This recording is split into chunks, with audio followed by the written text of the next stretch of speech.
Hello, Assalamu alaikum everybody. Hope you're all safe, sound, and healthy. And I'm back because this time we're going to sort of talk about a few details. Why is it that we insist, or I insist, that whatever you hear from the mainstream media, especially after the elections, is going to be a lie? If they say that one, there was no real turnout, or two, that there was a huge turnout, and in either case, they say that Nawaz Sharif or Zardari is elected, understand that that is a lie. Why? Because, first of all, we need to now sort of do a little bit of a recap in order to understand the situation. Um, Although many people have done that, but as I said, essentially they do it in Urdu because they have to obviously make the people of Pakistan understand. So, obviously, they will communicate in the language of the people.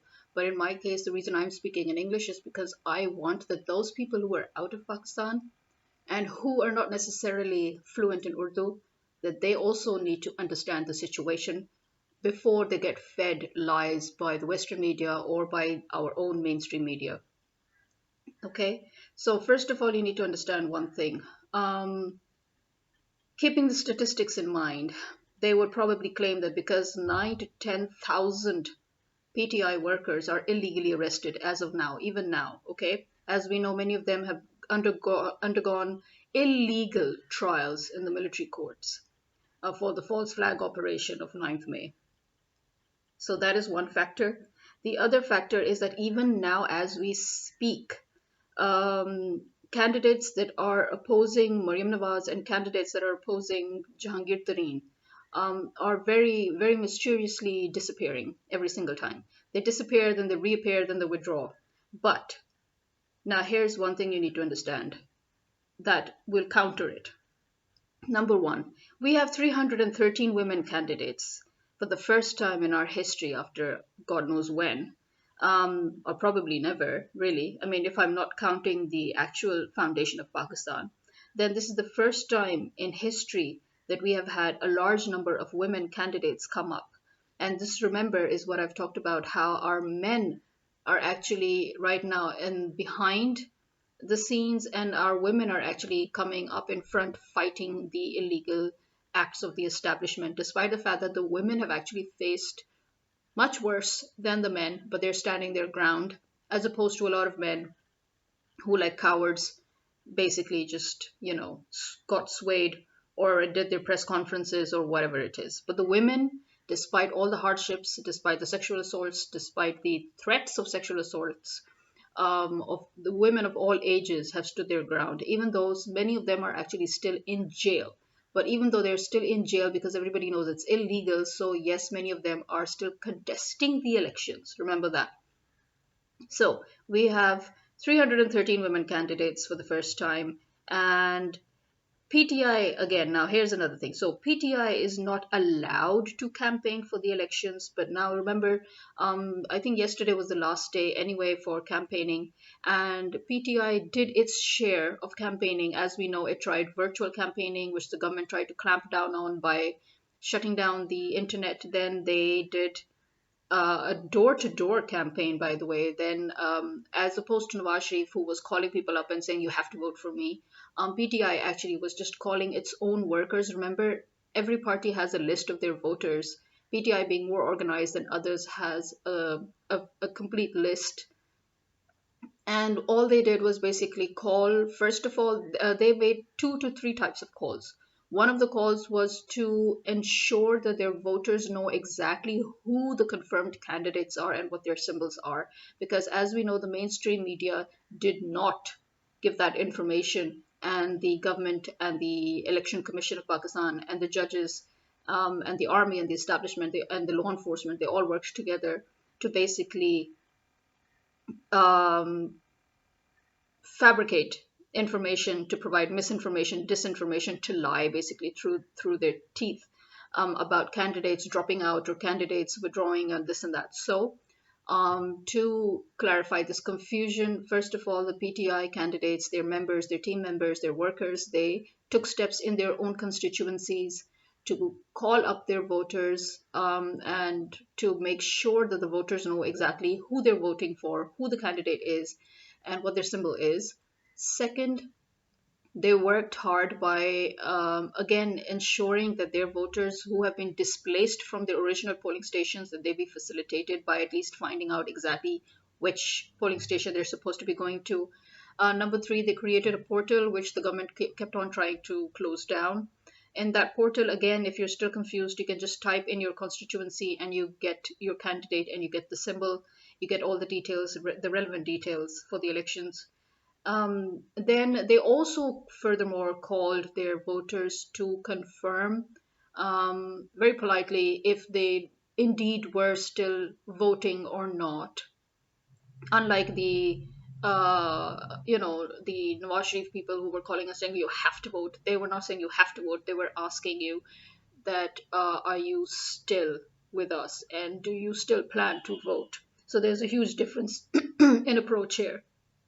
Okay, so despite the fact that, yes, as we said, now Imran Khan, they have tried to disqualify him for life. They've tried to disqualify Shah Mahmood Qureshi for life, to hold public office. But remember, they disqualified Nawaz Sharif, and he's still here.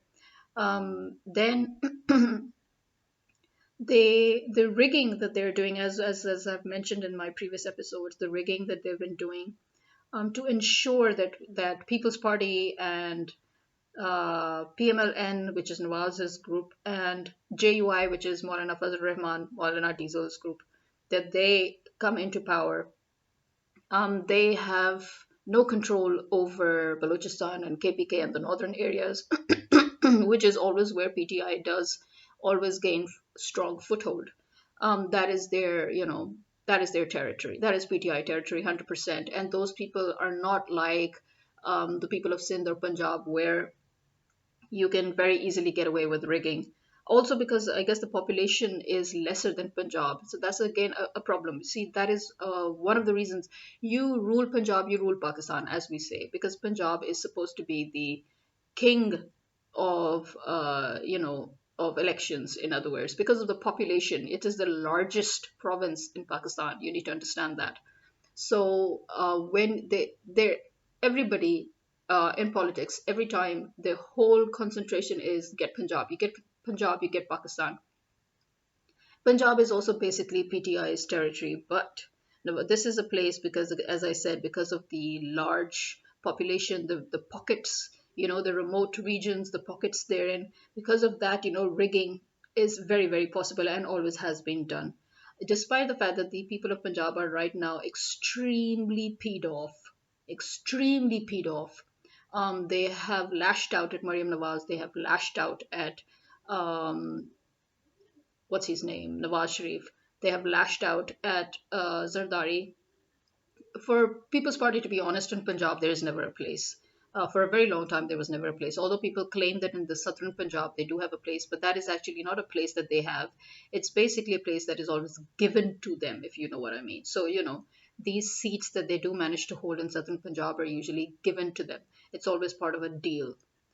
So yeah, you need to keep that in mind. Okay, so pre-poll rigging is already going on, but expect rigging on the polling day.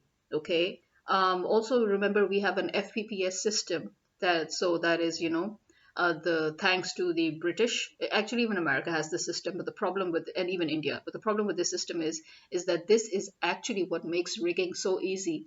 For any reason, if you just suddenly, close down the whole process, then anybody can emerge as a winner, even though he doesn't actually have the vast majority of the votes. And this is how actually you can compromise a prime minister's position, as they did with Imran Khan last time in 2018, where he actually won and it was overwhelming votes, but they managed to cripple him by not giving him a two-thirds majority. So that is what counts at the end of the day. So because of that, as we know, seats, votes get compromised, and you can very easily tamper with the whole result. Then also, remember there is tampering of the electronic management system, which already the ROs have raised issues about. They have complained about it, that they can see that there is some remote accessing and tampering and hacking of the electronic management system. So we know that the army is already in place there, that they have their hands on the electronic management system, which means massive scale rigging will begin. And then, now their biggest fear is that despite all the rigging, despite everything, although they have managed to cripple the overseas Pakistanis as well, as we know, they did not allow Imran Khan to pass the bill where overseas Pakistanis could vote from abroad. So many Pakistanis actually have come to Pakistan to vote, but again, they will try their best to restrict the incoming, the incoming number of people, from abroad to vote. So those who are already here or those who have come, that's the best that can happen. Now, why still the fear of turnout? Because understand this, like we have 90,000 polling stations, okay, and we don't have enough manpower to control these stations or to do a crowd control of every single station, right? Plus, there are the added stations that have been made specifically for women in the northern areas and in the remote areas so that women can freely come and vote because they're very conservative and they might not like to mix and mingle with male voters in, a co-ed voting booth. So basically, they have actually even arranged polling stations in those areas for just for women. Okay, so you have 90,000 polling stations and you don't have enough manpower to control that. So if the turnout comes to be more than what they're used to, now remember, they're used to 26%, 36%, 35%. Okay, the first ever uh, humongous percentage of voting was in the 70s, which remember resulted in Bhutto sort of committing an illegal act of trying to reject those votes, and it ended up in basically Pakistan getting divided into Bangladesh and Pakistan, right? So after that, people had just completely lost trust of the system, they had lost trust of everything, and so the voting turnout had always been very low. But again, the first time since then, the turnout increased to 40 to 45%, almost 50%, between 40 and 50%, in the 2018 elections, which Imran Khan won. So now we have a lot of first time voters, right? Even then, there were a lot of first time voters, for Imran Khan, which made it possible for Imran Khan to win. And now, once again, a new generation has started. And this generation makes up of 40%, okay? So it makes up of 40% at least. Um, and again, this generation is the generation that is independent of any, tribal connections or any links with any politicians. So they are 100% independent and free, and so nobody knows which way they're going to vote. But most of them, again, of those 40%, most of them have said that they are pro Imran Khan. So there you have it again, right? So if the voter turnout goes even to 50 and above, the establishment is screwed, basically. So despite all the rigging, they will have a problem. Okay. So they want that the turnout should remain low. They want that it should remain between 30 and 40. This is why, remember I said that you should look out for terrorist incidents as well. So it's funny how they keep on targeting Deir Ismail Khan. First in December, they targeted the military base in Deir Ismail Khan, and now they targeted the police station in Deir Ismail Khan. And each time under the pretext of terrorist activities and very neatly blaming Taliban. And, it's very funny how America always seems to find, Al Qaeda very useful in the sense that every time Al Qaeda dies and then they raise it up from the dead in order to use it to their benefit every single time. So the dead Al Qaeda that doesn't even exist is suddenly now once again alive, well, and kicking, and working with the Taliban to conduct terrorist activities in Pakistan. Kudos there, America. Seriously, how stupid do you think the world is? I don't know. You're extremely stupid that you think that the world is stupid, but okay. Then, they are also there's this Gallup survey that people are quoting saying that 70% of people of Pakistan are saying that they have no trust in the vote in the system. And so, that basically trying to say that, 70% of the population probably will not even turn out to vote. But actually, it's the opposite again. As I said, that listen, if we cannot, either we boycott the elections as a nation, right? If we are not ready to do that, then as a nation, we need to vote. You understand? So, despite the fact that personally I would love to boycott the elections, but if I'm seeing that the majority of the people have decided that no, they're going to vote, and um, if only to just follow Imran Khan and PTI for all their hard work, all the hard work that they're doing and all that they're facing. If they think that this is the best way we can help them, then yes, the nation would go out and vote. So in that case, even though personally I would love to boycott the elections, I will not boycott the elections again, because as I said, we need to move as a nation. That is my biggest problem, is when we don't move as a nation. So if we boycott the elections, we should boycott it as a nation. And if we don't, then please, let's just go and vote simply as a nation. It's as simple as that.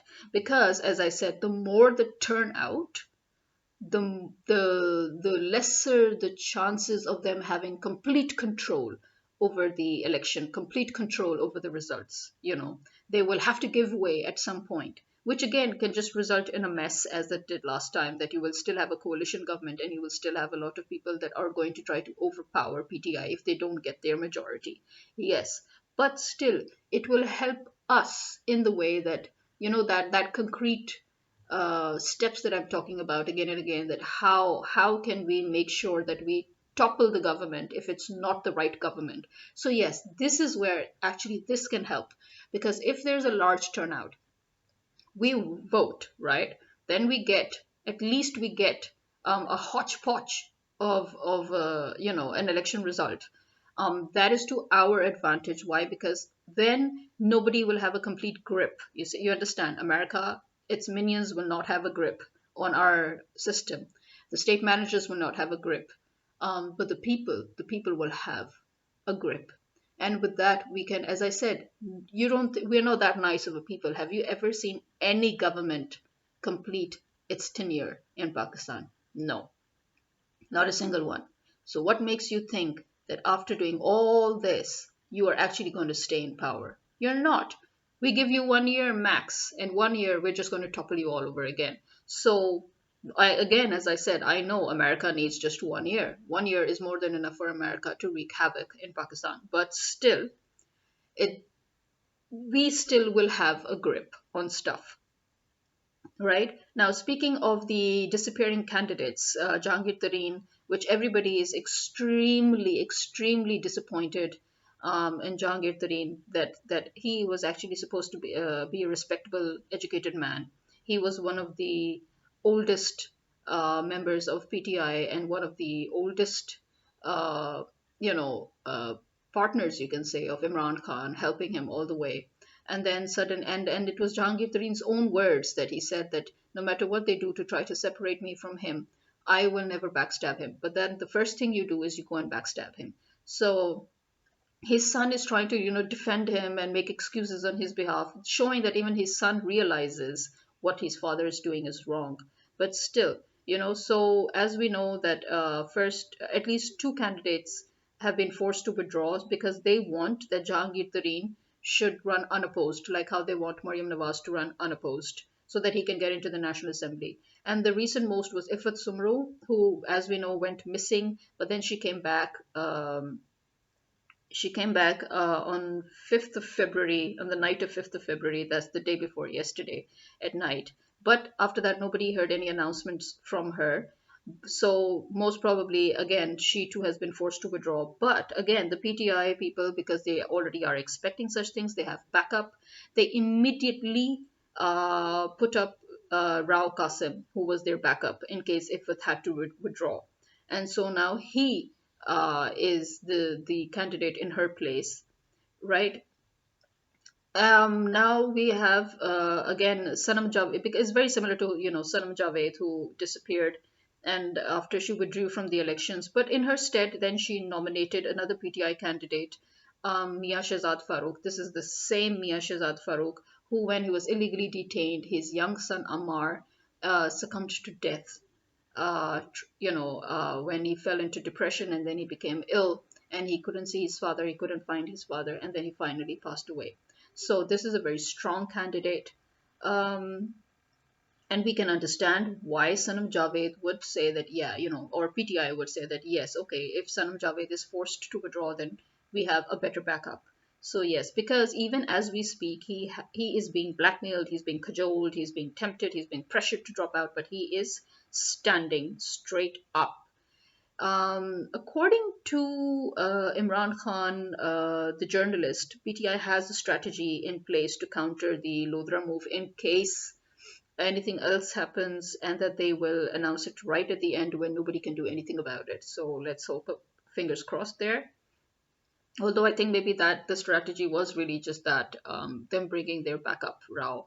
So now, 70% young people have stated that they will vote. Again, coming back to that, because as I said, Gallup survey was trying to say that, oh, 70% of people are disillusioned in this, but actually amongst the young people, 70% of them have stated that they will vote. And again, these are those people who are not linked to any tribe, any fraternity system, any, jirga system, or whatever it is, the systems that people try to use in the pocket areas of Punjab and the northern areas and all. Well, northern areas, as I said, is all PTI anyway. So yeah, so because KPK is a very, very, very strong rival, and it cannot be easily controlled by the government. People are actually thinking that maybe, as I said, first people were thinking that, maybe we can do the elections of Punjab and Sindh and all, and then, we will not do the elections of Baluchistan and KPK the same day. We will first announce the bogus results, and then we will disillusion them, and then we will, but no, I don't think that's going to happen. I think the election is definitely going to be held on the same day for the whole country, the general elections. And KPK, then their second, somebody else is talking about a second alternative, that they might then try to force a Governor Raj on KPK so that they can control it. But how will the people of KPK react to that? Now, that is something that is worth seeing. Because believe me, these are not people that are going to back down. Now that they've just stood their ground, they are definitely, remember, these are people who are, warriors, basically. The people of Balochistan, the people of KPK, the northern area people, these are people who actually know how to fight. And they have Imran Khan's back. So this is going to be an interesting fight. Now, the the female population. Let's talk about the female population. We have 46% of the total female population that are actually able to vote, as in that they actually are part of the electorate, in the sense that they have an ID and they can vote. Because we have a lot of females in Pakistan who are not allowed to vote or don't have IDs. Again, these are those people who are from the remote areas, from the small villages, and from certain pockets of remote areas in the country. So they do not come out and vote. As I said, yes, separate polling stations for women have been set up, but again, there are women who just do not even have an ID card, so they cannot vote. Okay, some of them have lost their ID card, and Nadra is just not in the mood to replace their ID card. Plus, there's also one thing that the Nawaz Sharif people are trying to do. As you know, Punjab Police is literally under Nawaz Sharif. So Punjab Police is not a government body as such. It is taking money from us. We are the ones paying them from our taxes, but they're working for Nawaz Sharif and his family, and they have been ordered to stop young people, especially boys, as we said, because the young candidates are the biggest danger to Nawaz Sharif and to the state managers. So they have ordered the Punjab police that they should stop young boys who are on bikes, young men who are on bikes, and they should make up some sort of a story and issue a challan and, fine them, and then, take their ID cards. So basically, the point is that we should confiscate the ID cards of the younger people of Pakistan, so that the first time voters, so that they do not vote. So that is also in operation. So as a result, messages are being circulated to everybody that they should be careful not to go on their bikes, and if they do have to go on their bikes, then they should not take their ID cards with them, so that it should not be confiscated.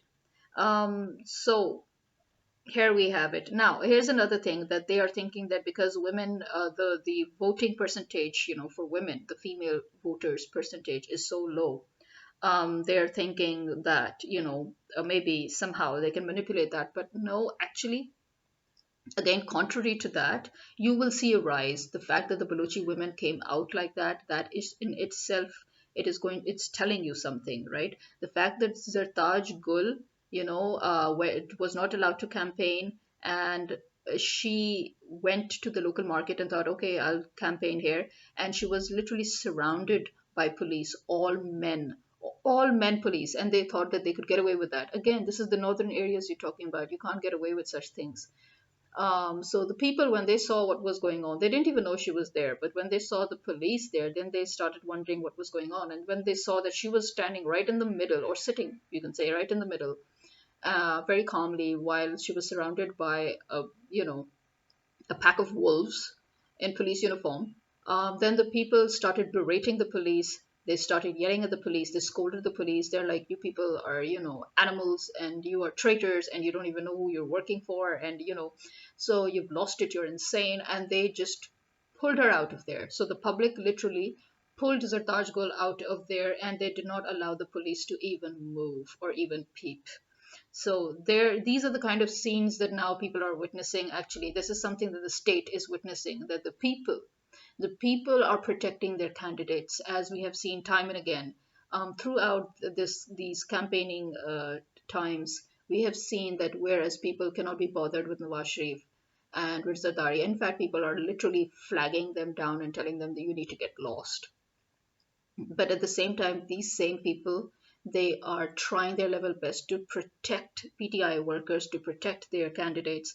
And yeah, the women march who were asleep, they also finally came out. I was wondering where the frack they were, but they also finally came out. They seem to have woken up from their freaking slumber, and they started talking about how the Iddat case, the marriage legality status case of Imran Khan was, a direct hit against not just Islam, but against the women. Because in Islam, the rights that the women have been given, this is just, you have just gone against it. In fact, they've not just been hit by people in Pakistan and religious scholars in Pakistan, but even the Saudi religious scholar, who is, one of the most, um, you can say, he is one of the most renowned scholars in the world, and he's somebody who literally has expertise, you can say. He has reached that level where he has knowledge, information, and expertise in religious laws, and religious matters. And so somebody asked him to comment on this case and its verdict. And the Saudi religious scholar Asim al Hakim, he also decided that this was worth giving his comment on. So he obliged them with his reply, and he said, and I quote, "There is no such punishment in Sharia. If this was a mistake, it can be rectified and the contract can be done again. But when the judiciary system is corrupt and follows the politicians, then you can be convicted for drinking apple juice. They have sold their souls to the devil." Now, this is a smack, okay? This is a veritable smack in the face of the state managers. This is a smack in the face of the judge. This is a smack in the face of our Nawaz Sharif and his daughter. This is a smack in the face of our army and establishment, that that you people. He has so openly. He didn't even mince his words. He very openly said that when the judiciary system is corrupt and follows the politicians, then you can be convicted for drinking apple juice. They have sold their souls to the devil. Kudos, man, kudos. That's exactly what we believe. That when you are corrupt and for material gains and for material benefits, you decide to even go against your own religion and its laws, and you defy God with your decisions. You pretend to be God, because your masters, the Americans, proclaim to be gods. So, then this is what happens. And that actually leads me to Bushra Bibi as well. And just look at what she very neatly did. Because they were trying to use her, she was when she was sentenced, they suddenly decided that they will not keep her in Adiala jail and that they will take her home, and they've literally trespassed already, on her premises. They have locked her in her room and they've taken over the whole house. They're marching in and out of the house, which is again against Islam and it is against the law. But anyway, because they've declared the house to be a jail, so they locked her up in the room and they've taken over the whole house. They've hijacked the whole house basically, and she's hostage. So, but they thought that they would create an image, a false narrative in front of the people, where they would say that, oh, see, she's being treated as a privileged princess, and she's, in her, she's under house arrest and all. So Bushra Bibi actually just overturned that. She flipped the table. And how did she do that? She sent a request through her lawyer that she should be treated like everybody else. And her husband is in jail, and the PTI workers are in jail, the female workers are in jail, and so it is only right that she also be transferred to Adiala jail to be with the rest of them. And that she does not want any privileged treatment and she does not even agree to it. And in her, as far as she's concerned, this whole verdict of placing her under house arrest is wrong and should be revoked. Now, this just again, poured water on the plans of Nawaz Sharif, thinking that he would use that to manipulate people against her. So she literally effed them. So now I would like to see how you're going to propagate that. Are you going to propagate that as another deal? Yeah, right. As if the people are actually listening to you. Um, yes, we still have, unfortunately, 2% of our population that are stupid enough and moronic enough to still vote for Nawaz Sharif and PPP. They make no mistake, but that is really 2% of our population. And they're all those who again follow that, that fraternity system and that tribal system, and that they don't care that he's wrong because it's just part of their, family lineage or something that they've inherited, that they have to vote for him. So that is it. They know he's wrong, but they have to vote for him. So we have these kind of stupid people everywhere in the world, in every country anyway. So you know exactly what I'm talking about. Um, but uh, keeping now all of this in mind, okay, so even if you're talking percentages, if you're talking youth, if you're talking all of that, if you're talking even about, okay, yeah, so you would say that the cabinet committee has also they gave this approval to this bogus investigative committee where they said that you would reinvestigate in detail the 9th May operation. Now they're trying to say that a foreign entity worked with Imran Khan in order to create that incident, that this was a planned conspiracy and blah blah blah and all. So basically, they're trying to mix what Imran Khan had already said, that there was a foreign element involved, but they're trying to remove the name of the army and put the name of Imran Khan in that. So we all know that the foreign element was America, and we all know that the domestic element was the army, and we know that they were basically trying to create a situation where they could put Imran Khan in jail. And the whole world knows that this was all a false flag operation because the intelligence bureau and the military intelligence had already given their reports on this, in which they had very clearly stated that this was actually a conspiracy in which there were fifth columnists involved with foreign elements, and that the whole conspiracy was against the public of Pakistan and the PTI workers and Imran Khan.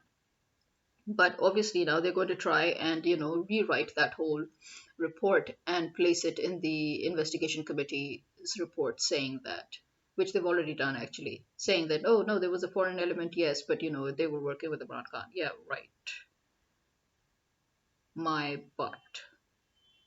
So keeping all of that now in mind, you would understand why, they are, what exactly is going on.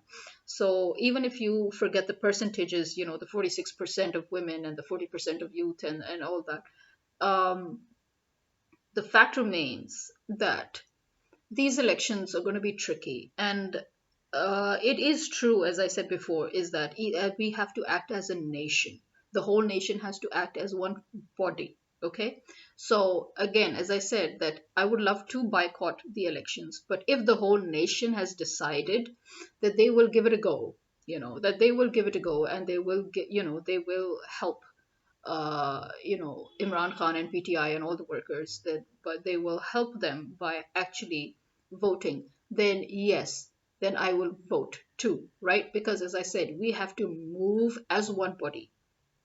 We cannot afford to be divided at this point. The 2% that are going to vote for Imran, for Nawaz Sharif and for Zardari and for Diesel, let them go ahead and do it. I don't give a frack. Okay, we still have that 86% in any case, you know, that is definitely going to vote for Imran Khan, even though, yes, as I said, they are trying to arrest, kidnap, and vanish PTI workers, but that nobody cares about it anymore. It's too late anyway to do anything, so people are still going to stamp on their symbols.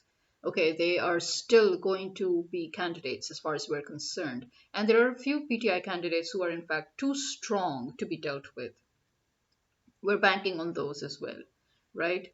So let's see what happens. But remember again, I would say, if anybody tries to give this impression that any other political party apart from BTI is gaining momentum, it's a lie. Okay, if anybody is trying to give this impression that the independent candidates, which are originally PTI candidates, that they will in future be compromised, it's a lie. If anybody is trying to give the impression that there is um, a very, very low turnout, it's a lie. If anybody tries to give the impression that there was a huge turnout and they all voted for Nawaz Sharif or Zardari or any of those people, it's a lie. Okay, just keep that in mind. Okay, it's all a lie. This, what I'm telling you, this is the truth.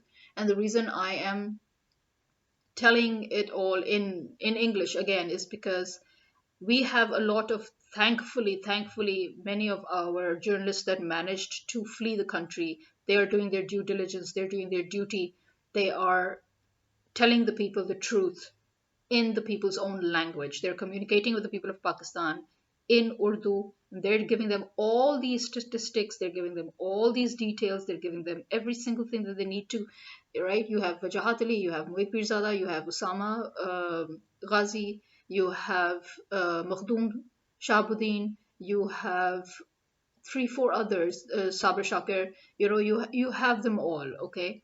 And my what I am doing as my due diligence is that I am trying to tell the rest of the world who do not speak Urdu the truth. Okay, because I can see how the Western media also gets manipulated, although the Western media has tried to very diligently report on exactly what is going on. But every now and then I have seen how BBC and CNN, Fox News and CNBC and all, how every now and then Sky even, they, because they are after all taking dictation from the American government. So every now and then they do their stuff, like, Voice of America is a very good example. It was shut down by the illegal government of Pakistan, and then they did a backdoor deal in order to revive them. And so you can see how they've changed their tune. Just look at the change in their tune, just look at the articles, see how different it is. Now, Voice of America is no longer a trustworthy piece, you can say. This is something that we have to go through and check out quite warily, right? Like their stupid article on the Al Qaeda thing, that's just so stupid, So I mean, now they are working with the government, to promote the government's narrative. So Voice of America is compromised. So you need to understand, your New York Times was always compromised. You need to understand these things. So do not believe in your mainstream media so much. Do not believe in our mainstream media at all. just please check the social media out. If you really want to know what exactly is going on in Pakistan, check the social media out. And because in the social media, as I said, almost everybody is right now speaking in Urdu, they're telling about everything in Urdu. I am one of the very, very few. In fact, I have not yet found anybody who is giving this news out in English.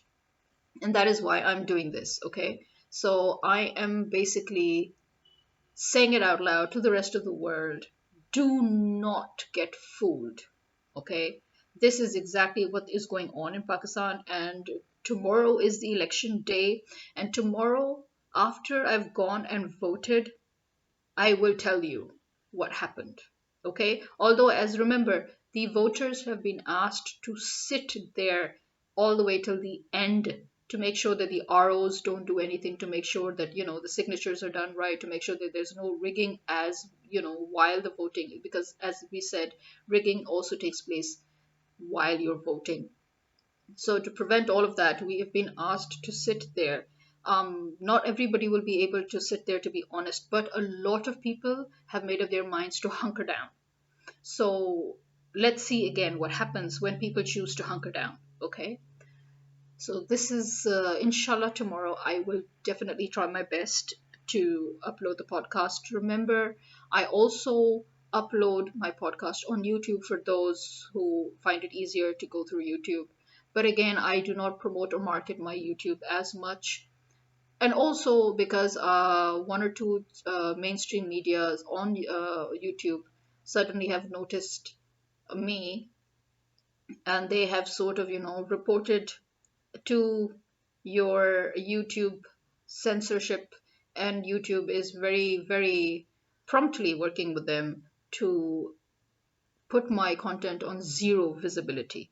So keep that in mind, which is why the few people that I do have on YouTube can no longer see my content. They don't even know that I've posted a new content, even though they have pressed the bell icon. So there is that going on, okay? So please, please just share. It's not that it's because it's me, okay? It's because this is what is going on in Pakistan and the world needs to know exactly what's going on. Just for this purpose, do share as much as you can with everybody so that nobody gets to be made a fool of. Okay? This is me signing out. Khuda Hafiz.